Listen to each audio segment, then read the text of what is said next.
Good evening. I think we're going to get started if you want to take your seats. Good evening.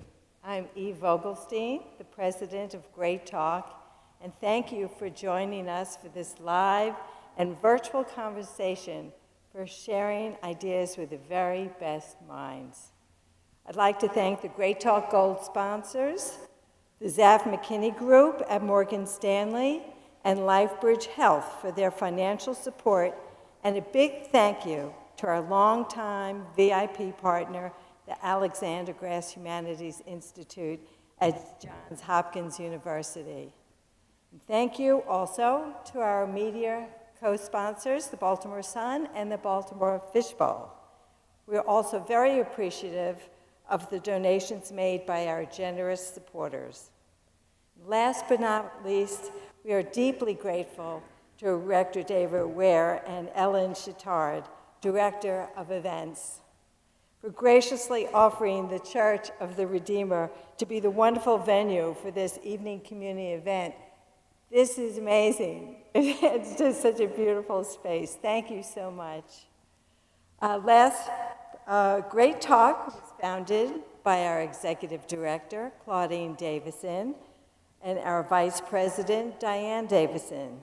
And then Great Talk took off with me as president, an outstanding board, numbers of Maryland institutions as our venues, and lots of Great Talk friends. The goodwill of so many enables all of us to enjoy these thought-provoking and educational programs. We are all a volunteer, nonprofit organization which depends on your tax-deductible donations to continue programs, to make these programs available for free, like tonight's program. Please sign up for our mailing list at Great Talk. Our website is greattalk.org. And there you'll be notified when the recording of this event will be posted on YouTube, along with updates on our future Great Talk events. So tonight's topic, once again, is quite a timely subject. It is now my pleasure to introduce the director of the Alexander Grass Humanities Institute, William Eggington, who will introduce tonight's panel. Thank you. Thank you, Eve, and thanks to all of you who've come in person for this first Great Talk of this, from my perspective, academic year, from this year. It's exciting in particular to be back, at least partly back, in person. It's a wonderful space, and I add my thanks to Eves, to David, and to the organizers here at Church of the Redeemer. And to all of you who are joining us on Zoom, again, it is a pleasure to have you with us as well, virtually as well as in person. So now we've entered into a new age of hybrid models, of presenting these fantastic conversations.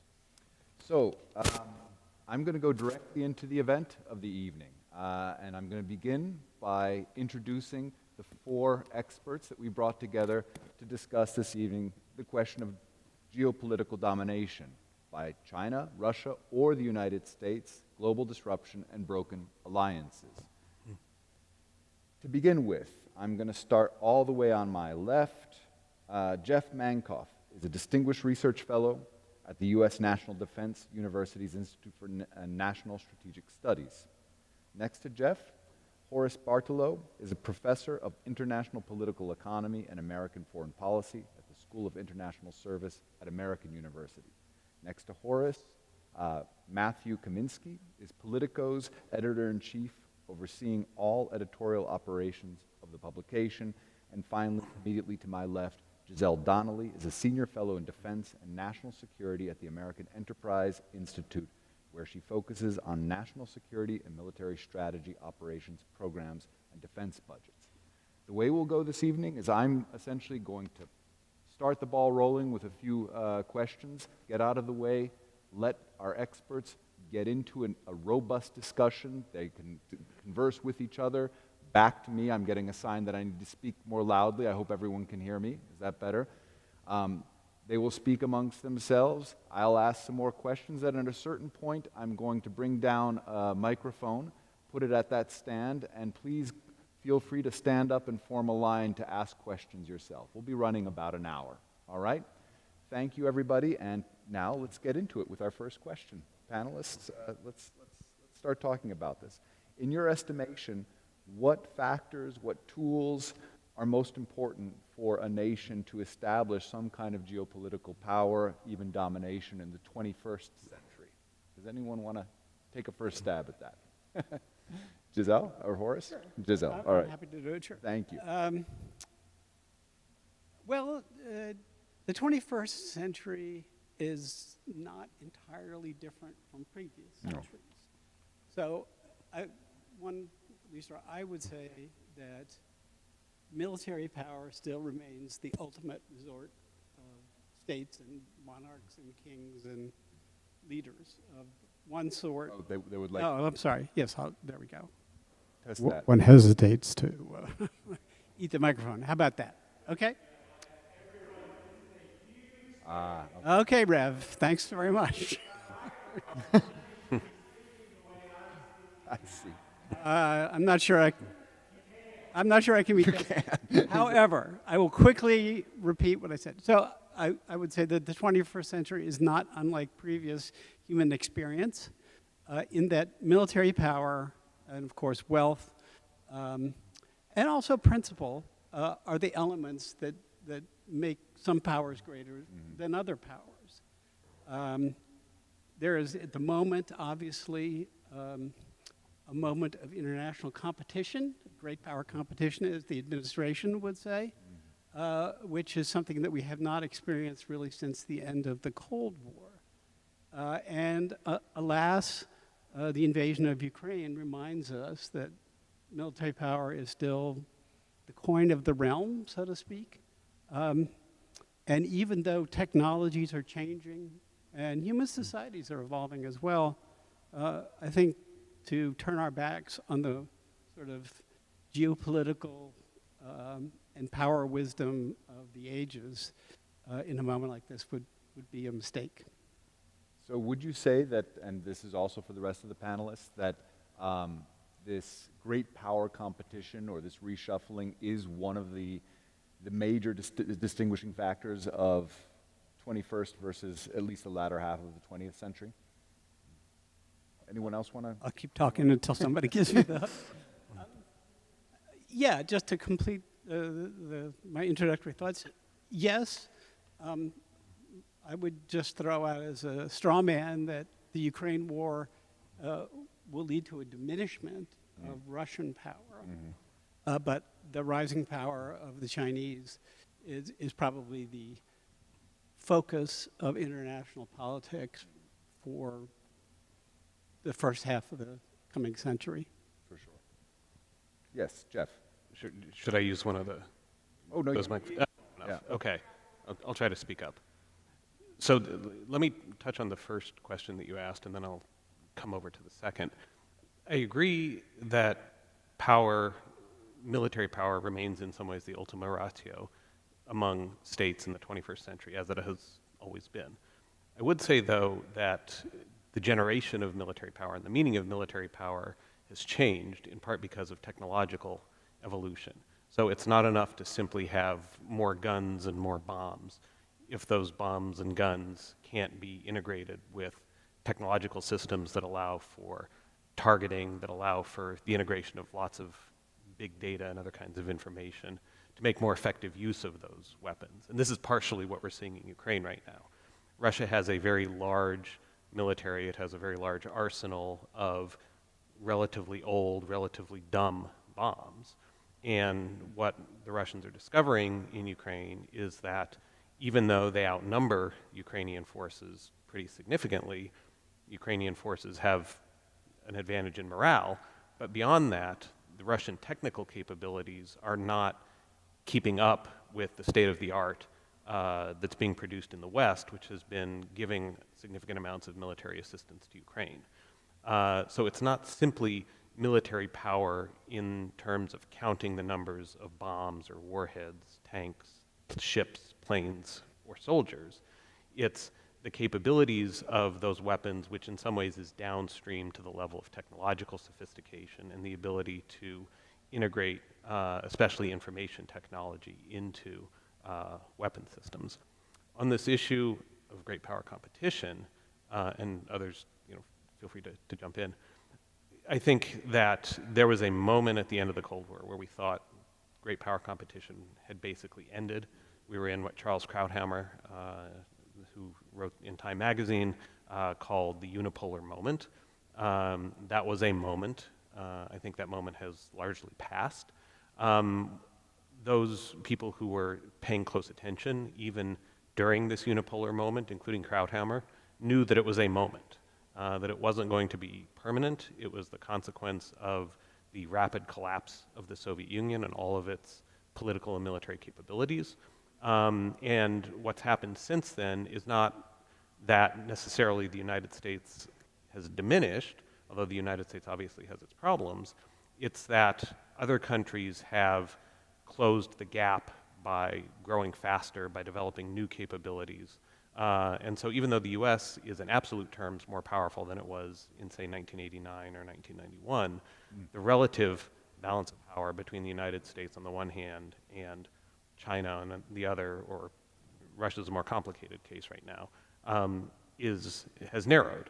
And it's not only those countries as well. I think one of the under-discussed elements of the way that the political landscape is changing in the modern world is that in part because of the importance of technology, other powers are rising, are playing a larger role regionally, are developing capabilities that will allow them to constrain the actions of the three countries that we think about as great powers, or to act in other ways that may have significant impact on the operation of the global system.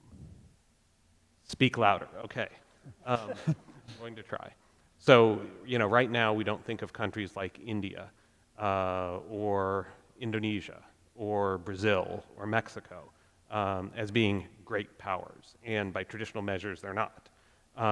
But certainly the diffusion of power within the international system, the development of economic and technological capabilities means that in certain areas, both geographic and functional, these other players are now more capable of acting independently than they were, let's say, during the Cold War.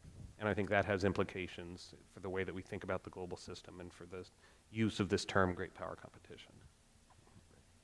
I think, the Ukraine war is showing us that the 20th century is still here. And yet, I do think there are a couple of sort of, at least not just wrinkles, but I think fundamental changes in how we conceive of power and think about power in this century.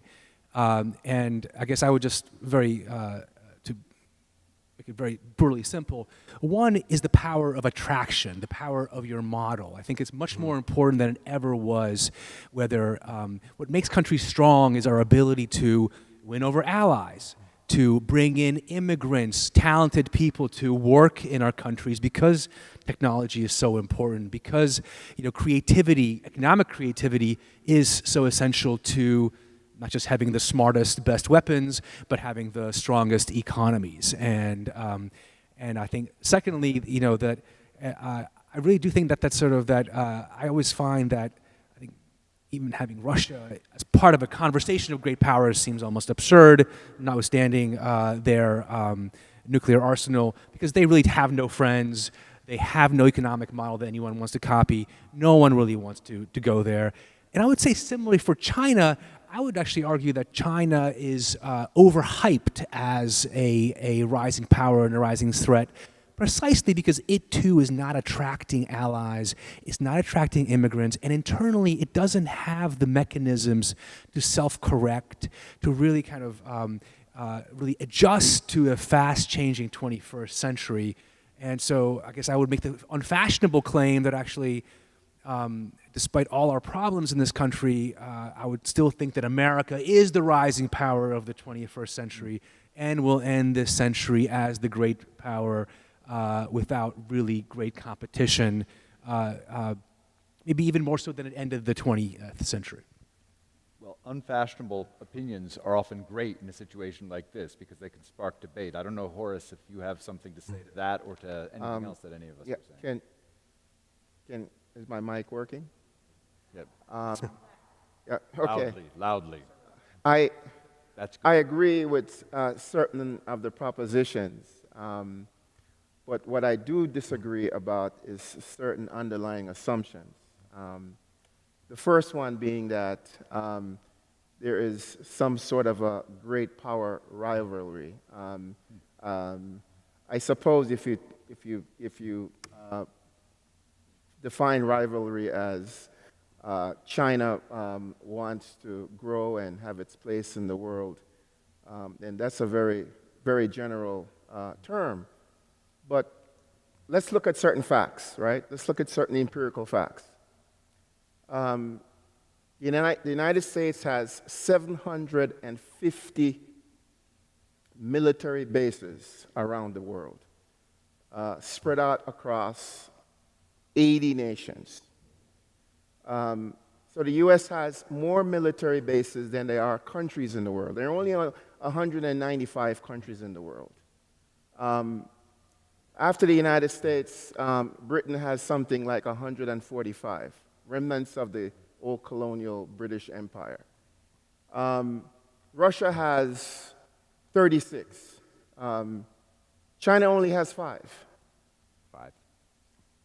Yeah. 5. Yeah, just 5. And yet we're talking about China as threatening U.S. power.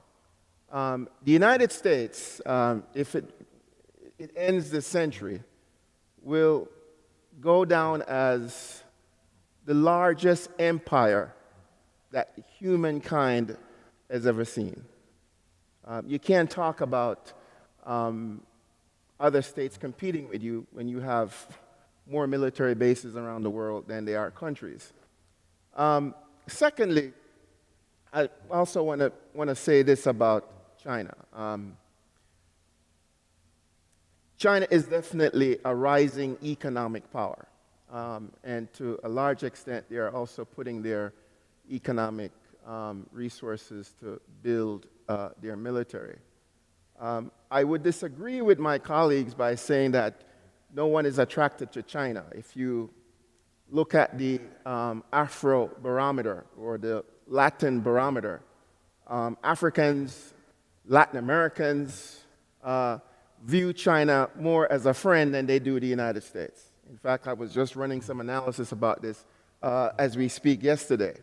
So it's really not true that China, no one is attracted to China. In fact, China's influence, especially in the developing world, is growing much faster than the United States, which is something that American policymakers should be worried about. But so the real question that we should be asking is, why is there so much to do about China? Right, that is the underlying question here. You can't see China as a military threat when they only have 5 military bases in the world, right? I mean, that's just ridiculous. So the question then is, what is it about China that the United States fear? And we have to look at the long history of what I call xenophobia, right? We have to look at the racial dimensions of world power to get at some of these answers. But as we speak, the United States is still a major empire in the world. It runs an empire in the world that was established after World War II. It established the Bretton Woods system, which is still functioning. China is growing within an American system. So I want you to think about this. If it is possible, and it certainly is, I don't know if I will live to see it or we will live to see it in our lifetime, that China overtakes the United States, both not only economically but militarily, it would do so within the belly of an American-built system. Okay? China, basically, what we're witnessing, especially in the global economy, China is, in terms of per capita purchasing power passed the United States a couple years ago, but in absolute terms, the U.S. economy is still larger. China is still growing at a much a faster rate. But just assuming that this continues, and it may not, but just assuming that this continues, what the global markets will be saying is not China is intended to completely upend the liberal order, but the liberal order in the next 20 or 30 years will, for the first time, not have an Anglo-American face, but it will have an Asian face. And I believe that is what is the main fear of American policymakers. It's not that China is going to upend global capitalism, because China is one of the most successful capitalist systems going on. China raises all these questions where we are always told that you can't have a communist party. China is both communist and capitalist at the same time, right? So we have to understand the context in which these things are being said. Horace, thank you very much. Those are some really interesting perspectives. Do I have anyone who wants to jump in on that? Look, in many ways, I agree almost 100% with Horace's analysis. However, there's one, I think, critical point. The problem with China is not that it would present, or change the international order and put an Asian face on it, is that it would put an illiberal face on it. China is a different polity, a different society, and even if one acknowledges the wrongs that have been done to China in the past, one has to acknowledge that that's a strong motivator for the Beijing regime. So I think that is, and this goes to Matt's point about which of these models, because the Chinese are certainly offering a different kind of model to the world, particularly not just a sub-Saharan Africa or Latin America, but, really as they offer it as a universal model for development and for organizing a society. So for those of us who are imbued with Western Anglo-liberalism, a kind of society that now has spread also to Asia and created robust democracies there. The question about China is not will it be rich, not will it be strong, but will it be illiberal? May I respond real quick? Sure, and then after you. My colleague raised a very important point, and I want to respond to this in a number of ways.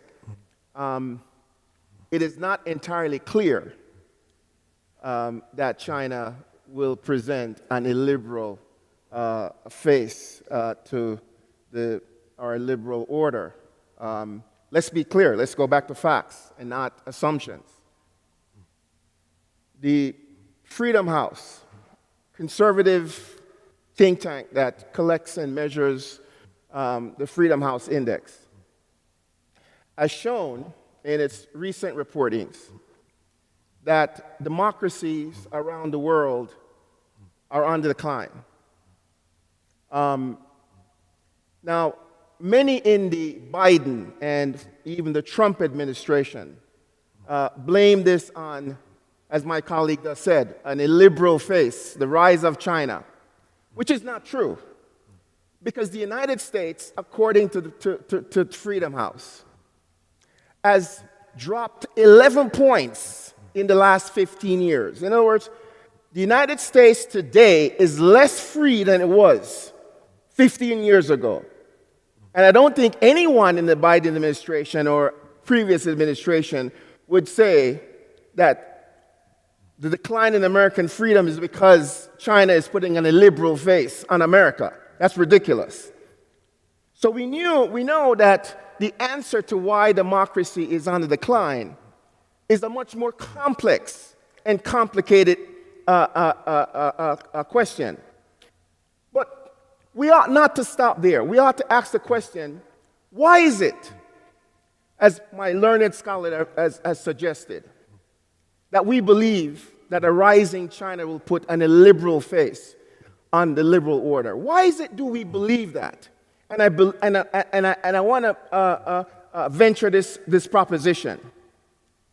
We believe this because it is rooted in an American ontological understanding about who we are as a people in the world and who others are.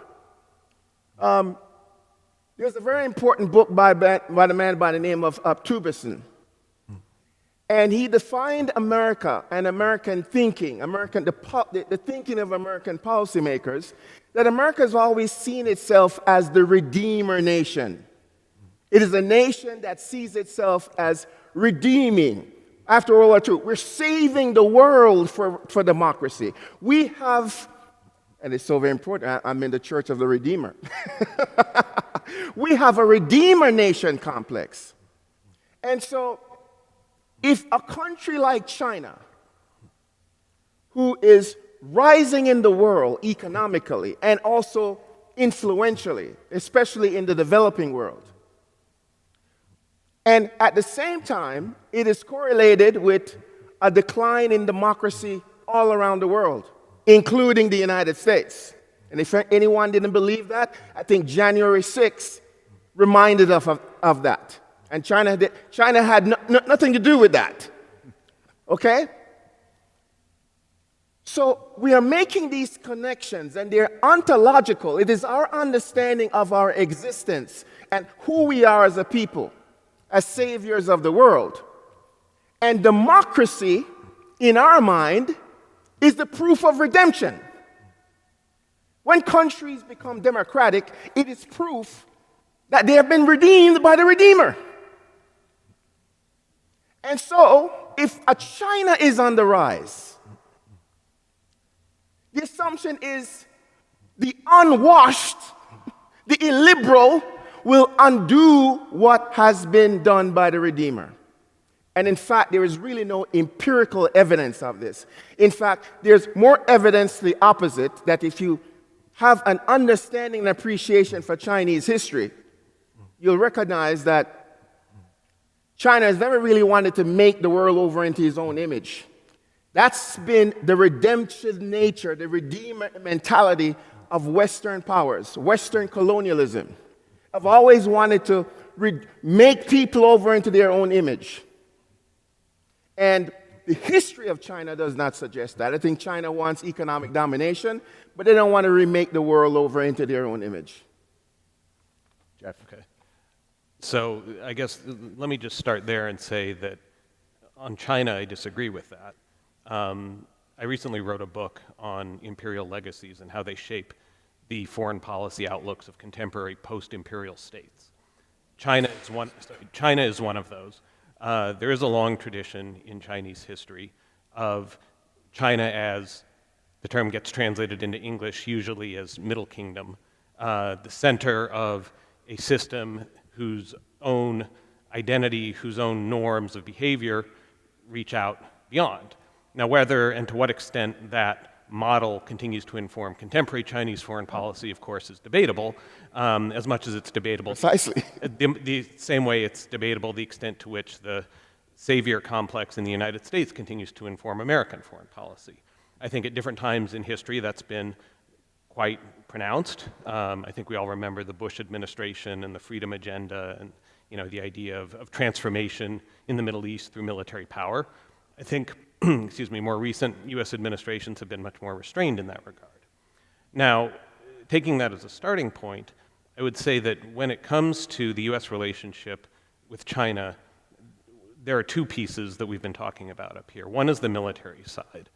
And I think that China doesn't have the same global military footprint or military ambitions that the United States has. There's no other country that has the same global military footprint or ambitions as the United States has. Whether that's a good thing or a bad thing, we can discuss. China is becoming a more potent military power, and the implications of that are primarily being felt in China's own Asia-Pacific region.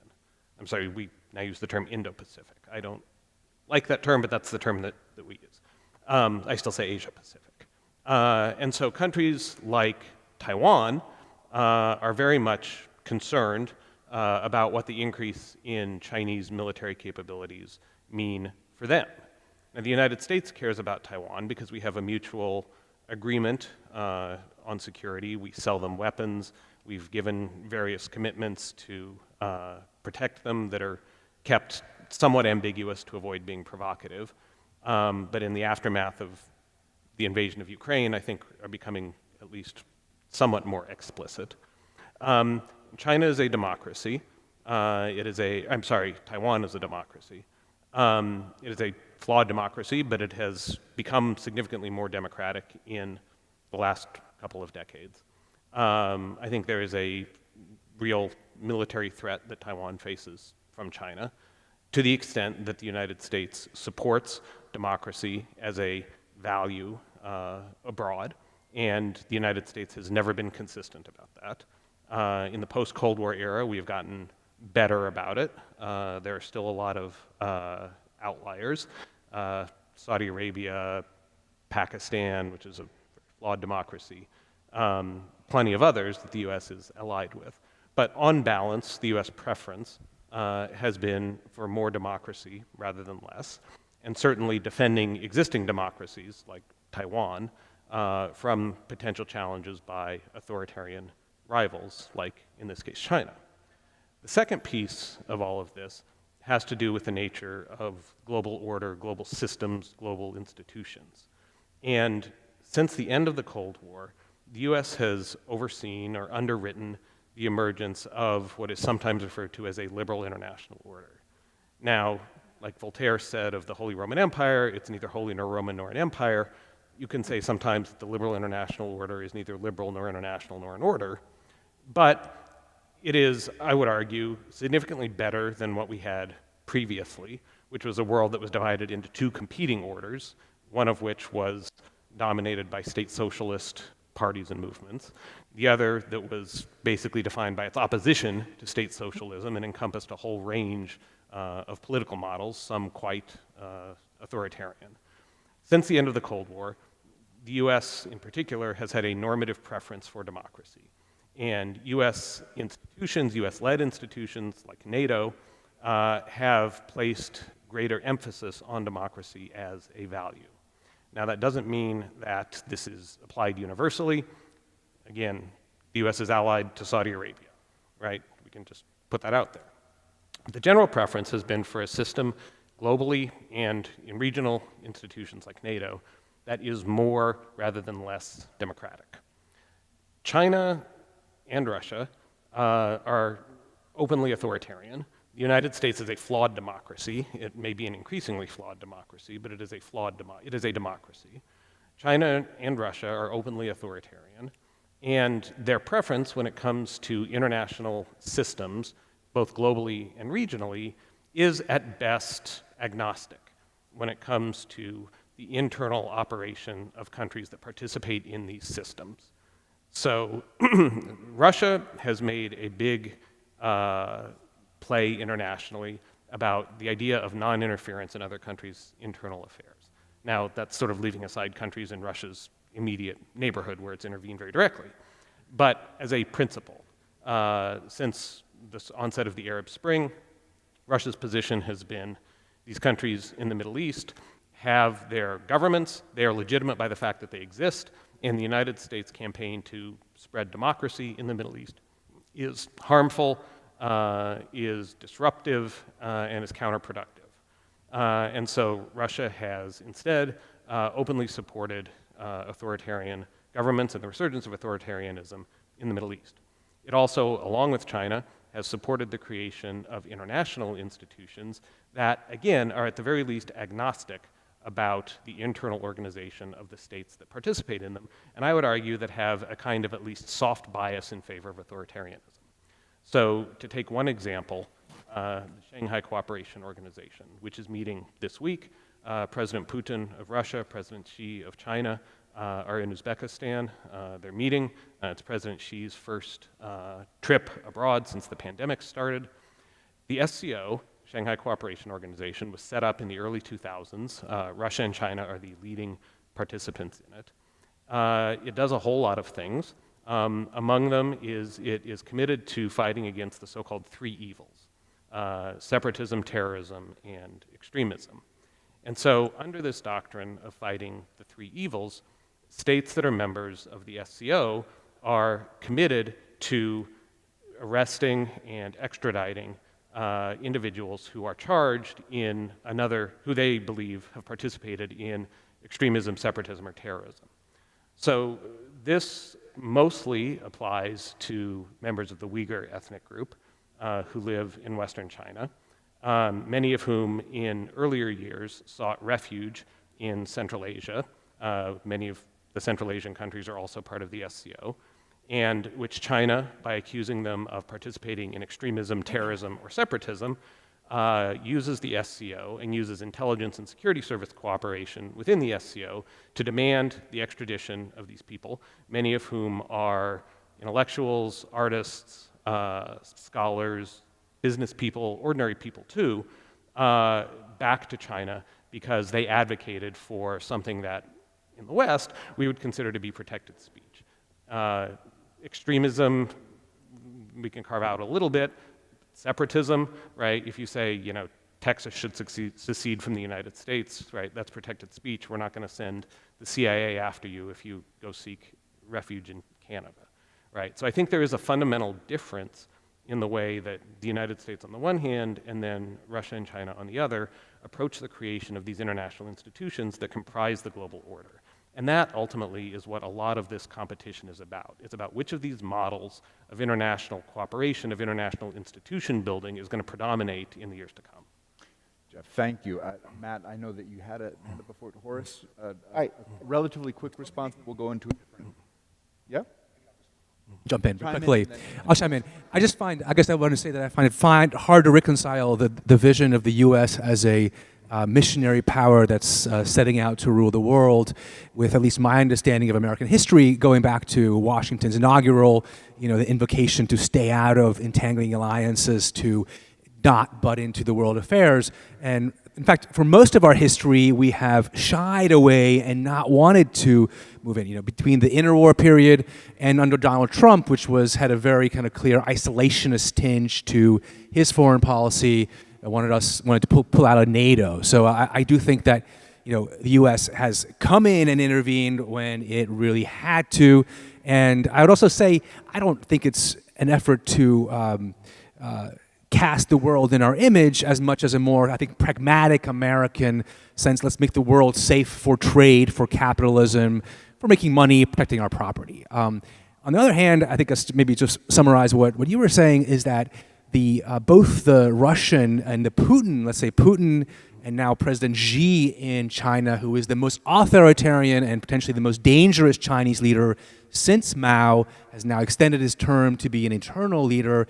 Their foreign policy, their aggressive foreign policies, are really an extension of their aggressive domestic repression, and it is a means to create a narrative and legitimacy around sort of a very kind of virulent sort of nationalism in both these countries.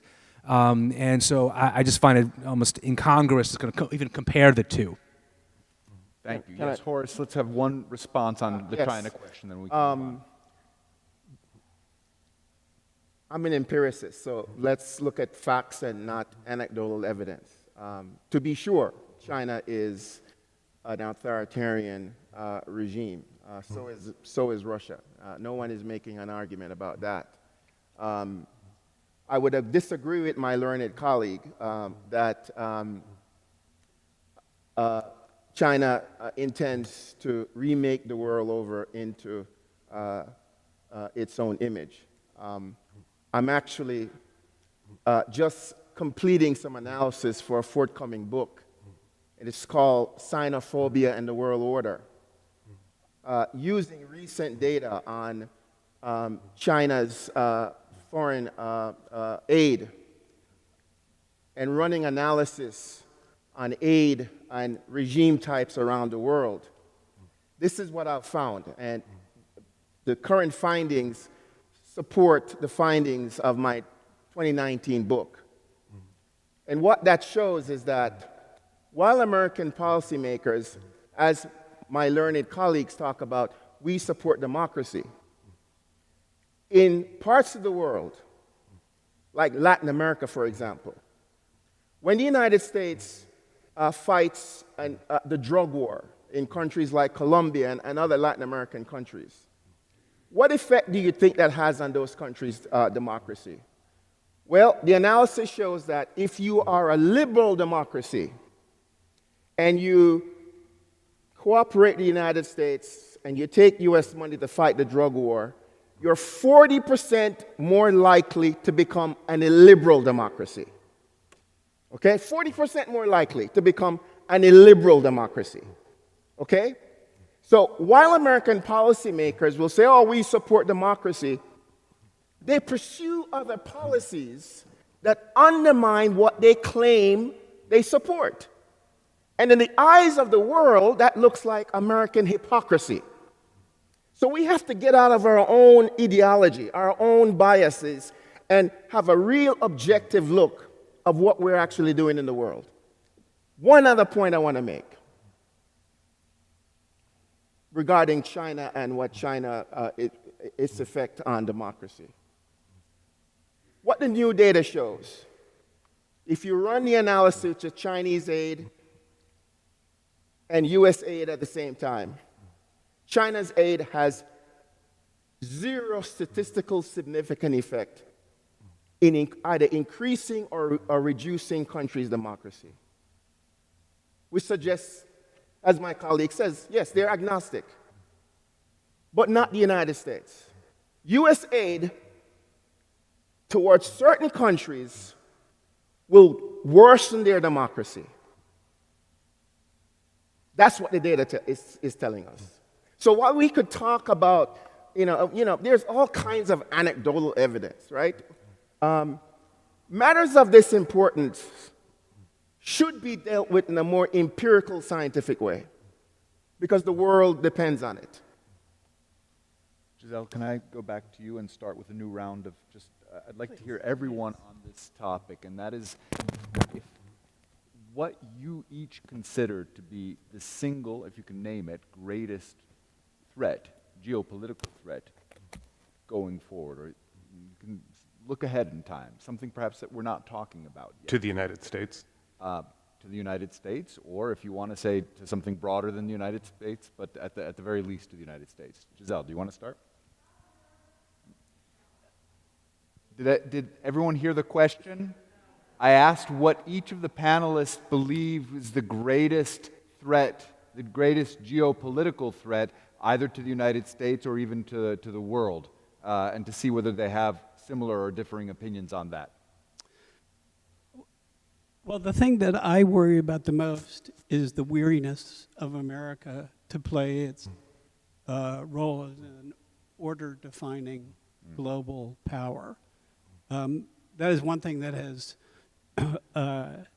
increased over the last several administrations of both parties, from Barack Obama to Donald Trump, and I would say the jury is out on Biden's performance. He's done some great things and he's done some not so great things.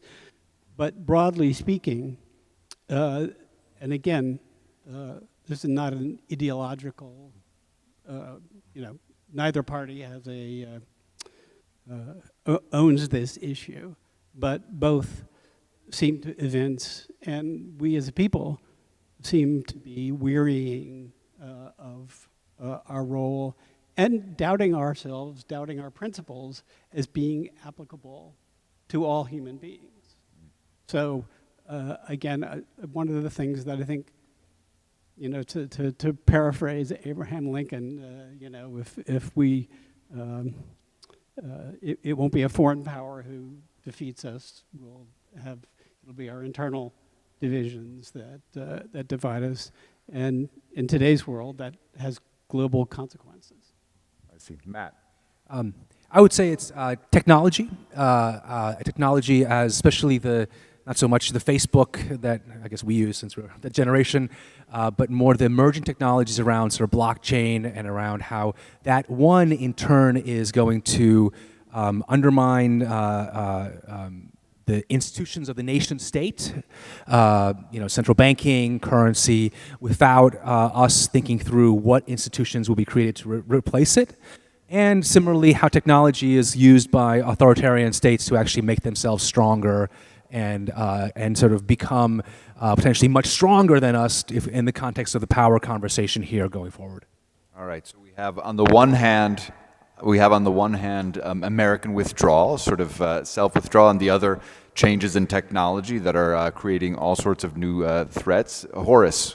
I don't think the United States can withdraw from the global economy. There are too many American transnational corporations that are very powerful in the world, and they're not going to walk away from the market. I don't think that the threat is technological. My learned friend here from Politico, they reported a couple of days ago that the Pentagon had to suspend making of the F-35s because they've discovered that some of the parts were made in China. So it's not technology. The global economy is so deeply interconnected. The real threat for all states, the United States, China, everyone, is climate change. Climate change will exacerbate, make worse the underlying tensions that already pre-exist. And there's another threat that is very pertinent to the United States that China doesn't share for obvious reasons. It's an authoritarian regime. There is a strong possibility that the United States can implode. We have in the United States, Gallup polls show that every major democratic institution, Congress, the presidency, the Supreme Court, banks, now even higher education, has some of the lowest legitimacy ratings amongst the American people. It is predicted that in 10 years, higher education will face a tremendous crisis. Most Americans don't think that it's worth it anymore because of high cost. But the only institution in the United States that enjoys widespread support amongst the American people, whether race, age, region, religion, is the military. So you see where I'm going with this? Those of us who study comparative political scientists who study military coups d'etats or even civil war have been telling us that the seeds of a military America, a military authoritarian America, is already been planted in the United States. That at some point, if the United States doesn't get a handle on the growing polarization of its politics, if it doesn't get a handle on trying to create compromise, which makes democracy work, the very people whom democracy was created for will be calling for a military takeover for their own private safety. These are the threats, in my mind, loom high for the United States, in addition to climate change, more so than any other country around the world. Jeff, how about you? So this time I mostly agree with my colleague. I think that the biggest threat that the United States, and the United States as the linchpin for the global system, faces are internal. They have to do with, as Horace said, the legitimacy of institutions, which is very low, and I think is particularly low among younger people. Perceptions of the legitimacy of a lot of institutions is particularly low among younger people. who by a lot of demographic markers are different from older generations in terms of race, in terms of national origin, in terms of gender identity, in terms of a lot of different things. And I think that the questions about whether institutions that comprise the United States can adapt in such a way as to reflect this more diverse, more cosmopolitan American society that exists today are extremely challenging. And that problem, this questioning of the legitimacy of fundamental institutions, I think is a threat to domestic political stability, never mind to the role of the United States as a global actor. Thank you. Thank you all for that. I'm going to invite the audience now to step up, and I'll bring one of our microphones down. Do I have any questions from the audience? Yes. I'm going to bring it down right now. There you go. Actually, that's perfect.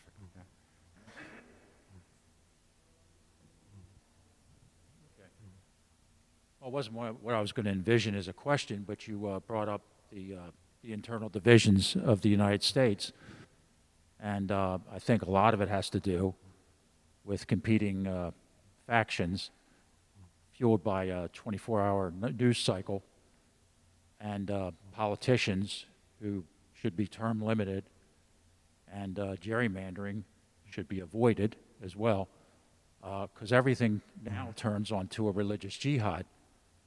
Most political issues are questions of where to spend dollars and what to do with things. Obviously, there are some things that people are very, very passionate about, but I think the political regime and the news media has turned everything into a political jihad.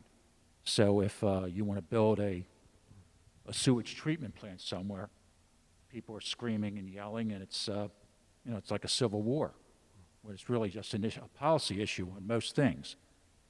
Of course, there are some things which people feel very strongly about and have felt very strongly about in the past. So that would be an issue.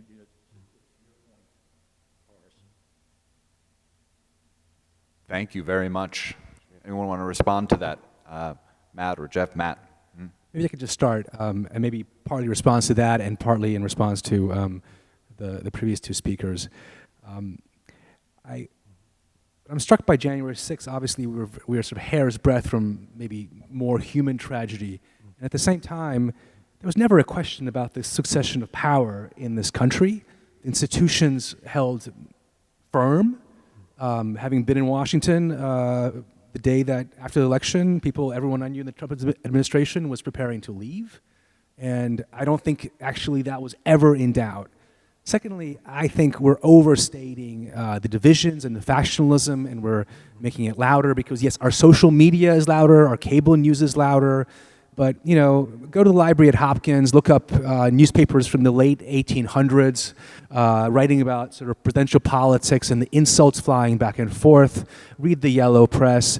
Factionalism and fighting rhetorically is part of democracy, and it's been part of American democracy for much longer than we care to admit. In fact, there was an aberration that because we had a much more serious role in the world, that we moved away from it and have now moved back. Maybe we find it unseemly, but it's not unnatural. So I just think I just worry that we're kind of talking ourselves into something. And the last thing is, we had a civil war in this country over a very real issue. It is very hard to imagine people taking up arms over a tweet. And that is kind of where we are.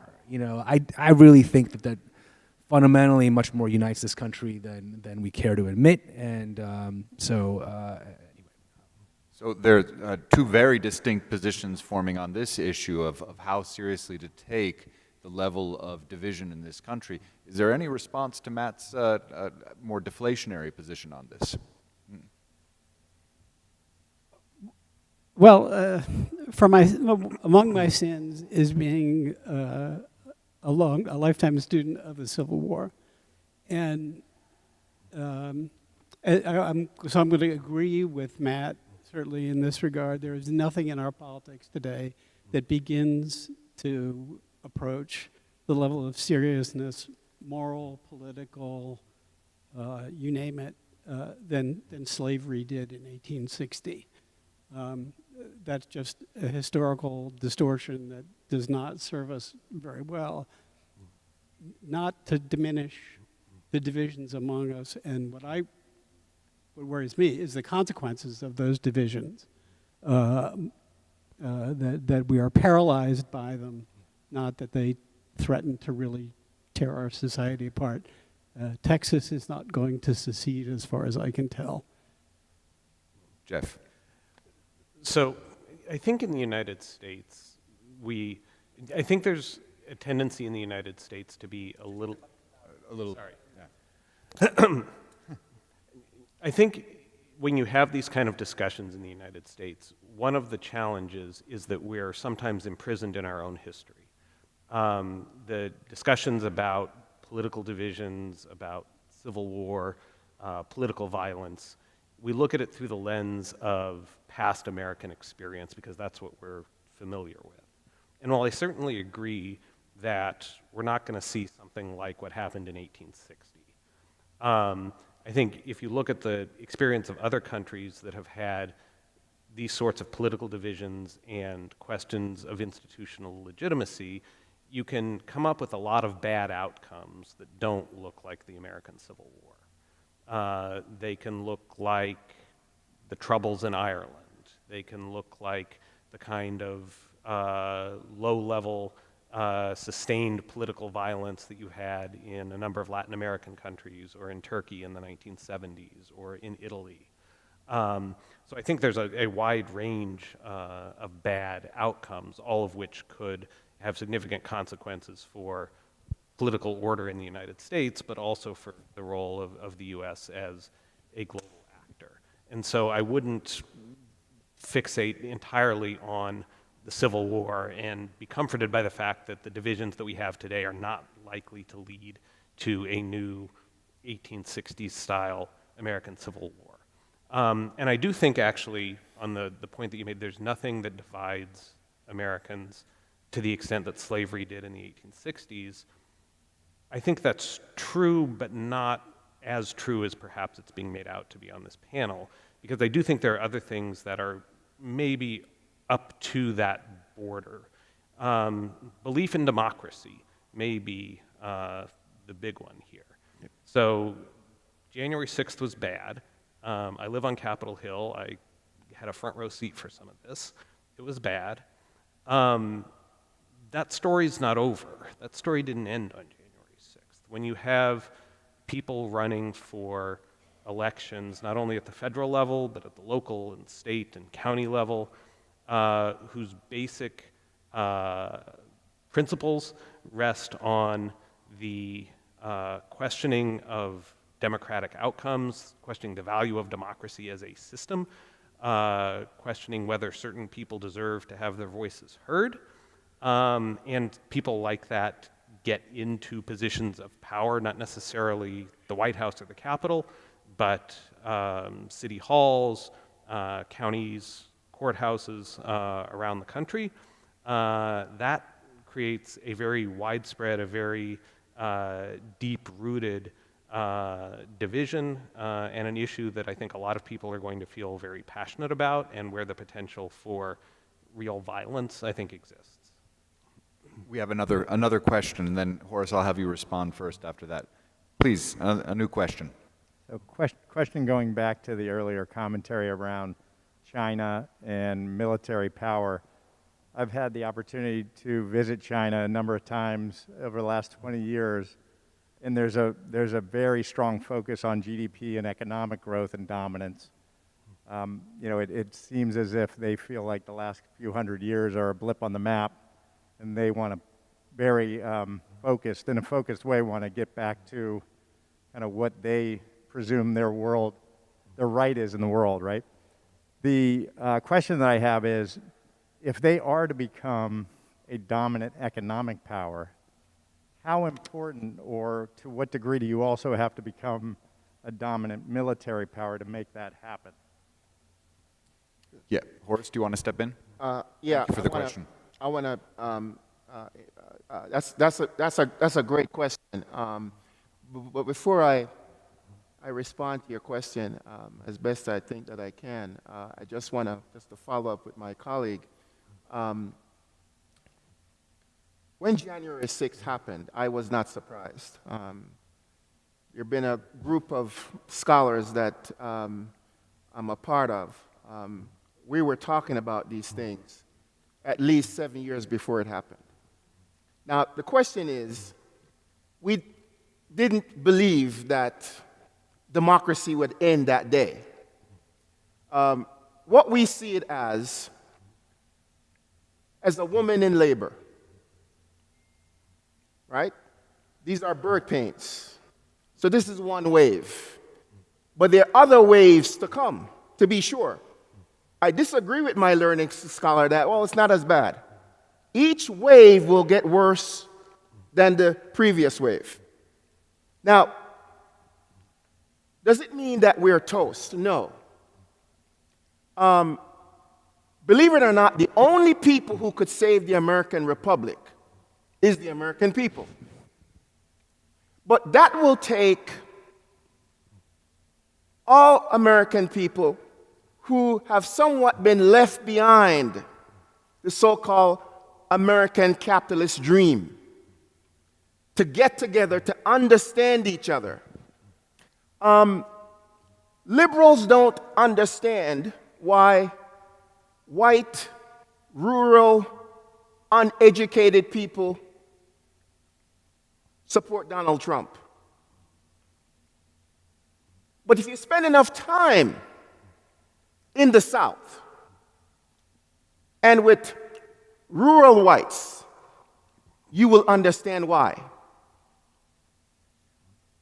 If urban and rural people could get together in the United States, we could save the American Republic overnight. To my colleagues' question, there is definitely a shift in the global economy away from the United States. It's not going to happen overnight, but it's a very slow shuffle.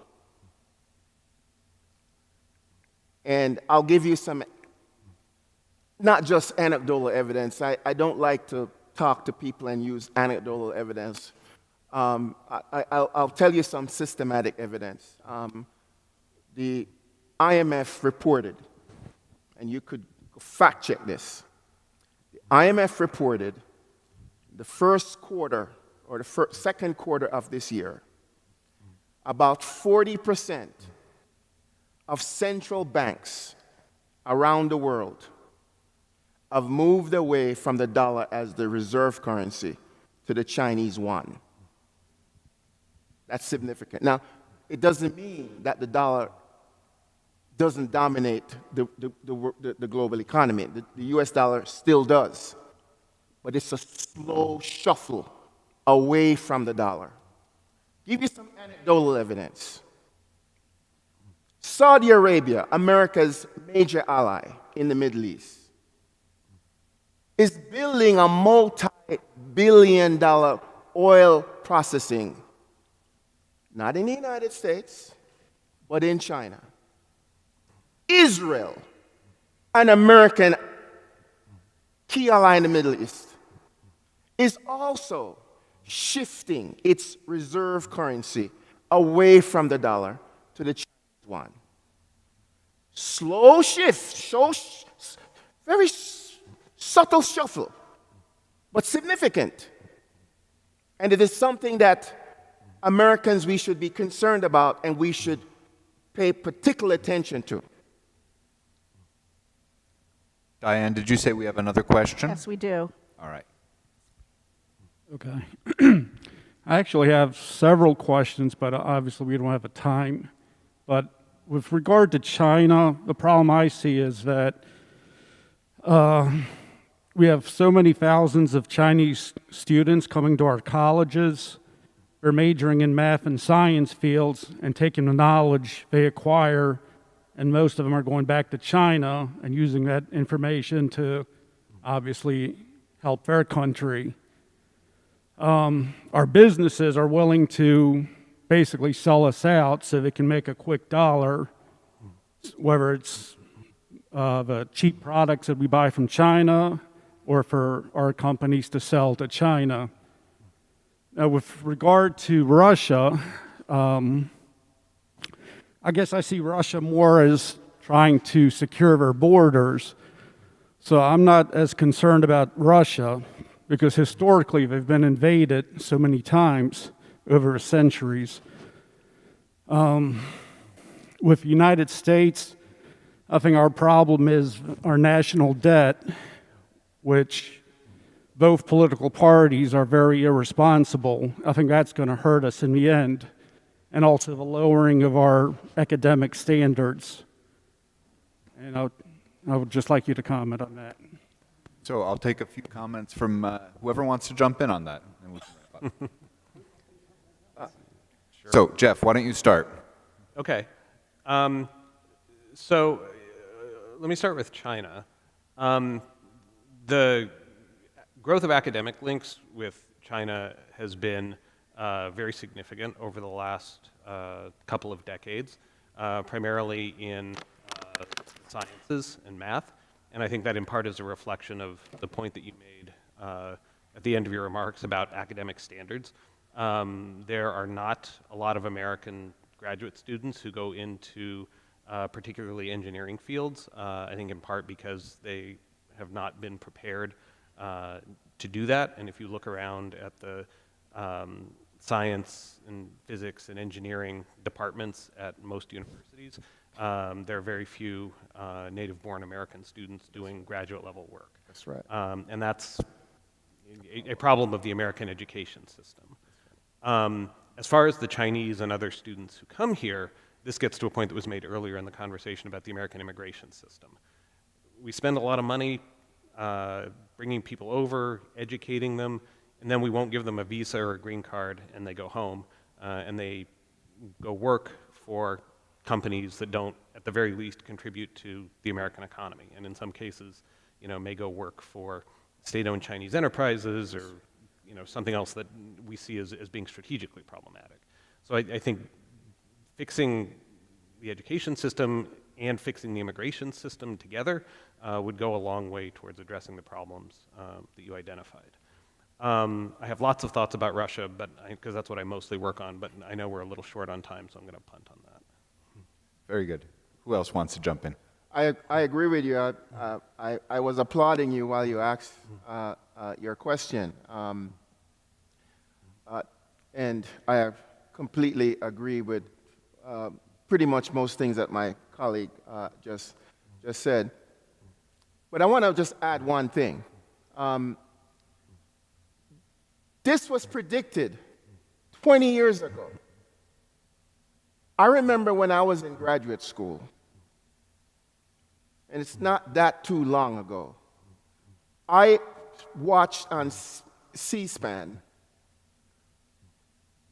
all of the top tech giants, Microsoft, Bill Gates, Steve Jobs at the time, for Apple, the guy that was running Google, I don't remember his name. They testified in Congress.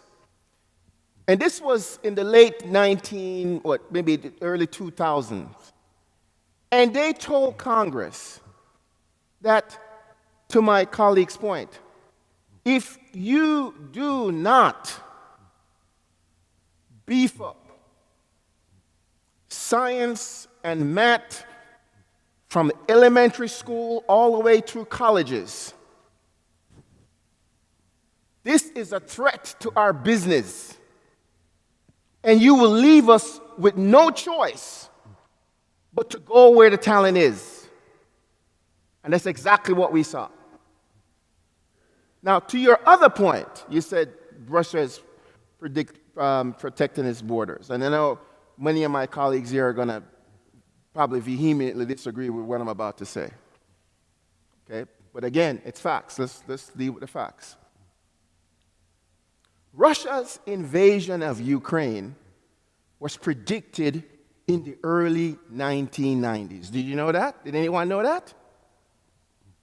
It was predicted in the 1990s. And you know who predicted it? I could tell you. George Kennan. Anyone know who George Kennan is? George Kennan is to American foreign policy as Moses is to the Judaic law. He wrote American foreign policy. He was the first ambassador to the Soviet Union at the beginning of the Cold War. He wrote the blueprint about containment. Before he died, this is what George Kennan said. You could go check it out for yourself. It was in a security magazine. And he said, if the United States continues to treat Russia, this is after the Soviet Union collapsed. This is in the so-called post-Cold War. If they continue to treat Russia as if they were the old Soviet Union by continuing to expand NATO, Kennan said, the purpose for NATO that I supported is no longer with us. Why do we need NATO when the communist threat is gone?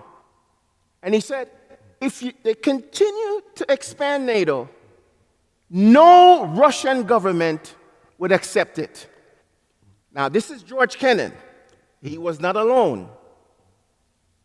In an open letter, and I would like everyone to Google it and find this, an open letter to then Secretary of State in the Clinton administration of over 20 former senior U.S.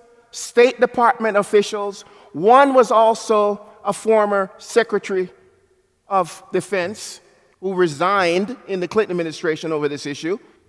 They wrote an open letter to then Secretary of Defense saying, we oppose the continued expansion of NATO, and it is going to lead to war, an unnecessary conflict. Now, this is the type of thing that infuriates me. You know why? Because we pride ourselves in this country as having all these freedoms, freedom of the press, people can make informed decisions. And yet still, the American public, no one ever said, wait a second, we've had over 20-something former foreign policy experts working at the highest parts of government, an open letter, we could all read it now, predicted what would happen. Why are we doing this? But what we so often do as Americans, instead of doing what the so-called founding fathers encourage us to do, which is have a critical and skeptical view of government, we put on the pom-poms and we become cheerleaders. And just one last point. It is said because of this, the American people are likened to the children of a mob boss. Listen to what I'm saying. The American people are likened to the children of a mob boss. When one day a firebomb is thrown through the window and they say, why would anyone want to do that to us? Because daddy is a good guy. Because they're completely uninformed about what daddy is doing. This is not what the so-called founding fathers wanted for the American people. And most of our problems is because the American people are totally disengaged. And so foreign policy is run by an elite for the interests of the elite and not for the interests of the larger American public. Thank you. I'm starting to get the signal that we need to be wrapping up. I want to have Matt respond, and then Giselle, I'm going to give you the last word. we had a debate over NATO expansion 25 years ago, and it was a robust debate. George Kennan got the X letter right, but throughout the rest of his career, I think his views on Russia were, let's say, to a certain extreme. I think it is incredible to imagine Europe right now if NATO had not expanded, and how unstable and how violent it would be. The only tragedy is that NATO, which was not brought in as the Ukrainians wanted to be brought in. Let's just remember, NATO is an alliance of democracies where countries choose to join.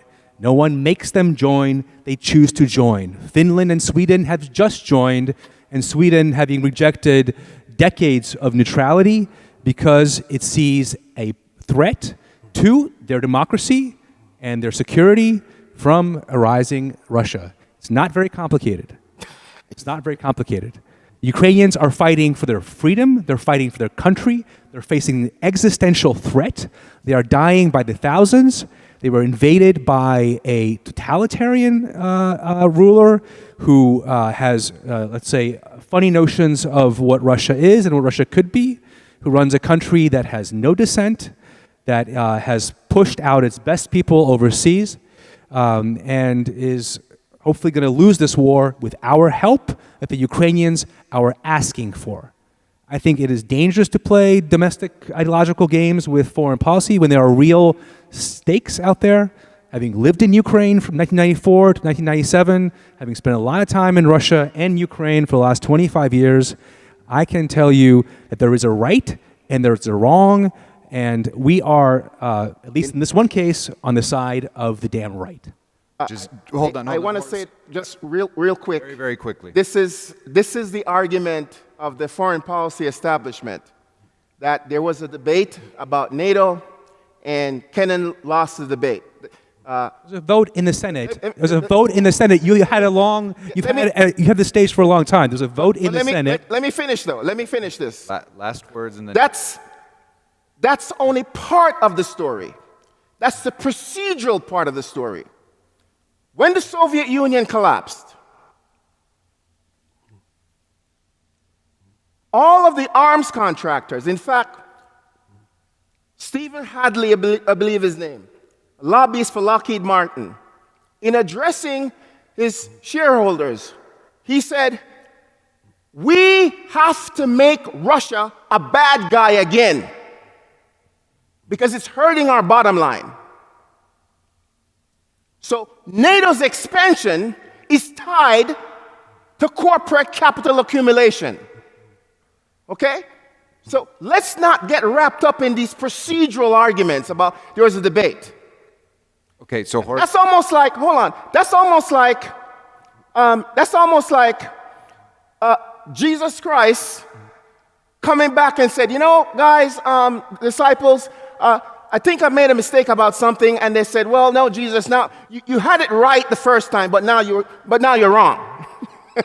Okay, so Jeff, why don't you wrap it up for us? Okay, so I do want to give Giselle the last word. So really quickly, the main proponents of NATO expansion in the 1990s were the peoples and the governments of Poland, the Czech Republic, Hungary, Romania, many of the other countries that became NATO members. And it was something that was demand-driven as much as it was supply-driven. The second point I want to make, you can see this, this was reported in the press yesterday or today, Dmitry Kozak, who has long been President Putin's sort of special envoy for the post-Soviet space, in February negotiated a deal with President Zelensky that basically would have seen Ukraine forswear the pursuit of NATO membership. He brought this deal back to Moscow, gave it to President Putin, and President Putin rejected it and launched the war.